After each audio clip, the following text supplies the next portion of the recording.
Hello guys, সবার উদ্দেশ্যে একটা কথা বলতে চাই। আসসালামু আলাইকুম। যদি কথাগুলো ভালো লাগে দয়া করে লাইক কমেন্ট শেয়ার করে সাবস্ক্রাইব করে কমেন্টে লিখে যাবেন ভালো মন্দ। ইন্ডিয়ার সরকার আইন চালু করছে, মসজিদে জোরে আজান দেওয়া যাবে না। ভালো কথা। 5 ওয়াক্ত মসজিদে আজান দিতে সর্বোচ্চ গেলে 5 দোকানে 10 মিনিট লাগে। তাতে যদি এত বড় ক্ষতি হয়, তাহলে তারা যদি দিন রাত 24 ঘন্টা ঢোল পিটাইয়া এত আমোদ ফুর্তি করে, তাতে কি মানুষের ক্ষতি হয় না?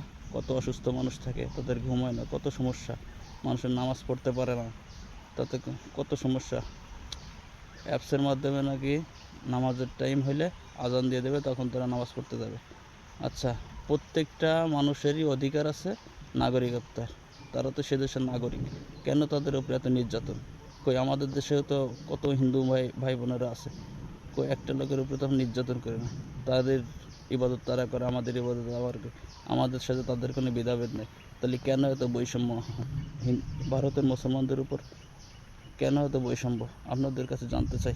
তাহলে আপনারা এই আইনটাই আপনাদের মাধ্যমে চালু করেন। যখন আপনাদের অনুষ্ঠানের সময় হবে, তখন আপনাকে মোবাইল অ্যালার্মের মাধ্যমে জানতে পারবেন যে আমাদের অনুষ্ঠানের সময় হয়েছে। তাই যদি না হবে, তাহলে সমস্ত লোকের আইন, সবার জন্য আইন সমান হওয়া উচিত আমি মনে করি। আপনাদের উদ্দেশ্যে বললাম, আপনাদের এবার যেটা ভালো লাগে সেটা বলবেন। আমার কথাগুলো ঠিক থাকলে অবশ্যই কমেন্ট করবেন, সাবস্ক্রাইব করবেন। আল্লাহ হাফেজ।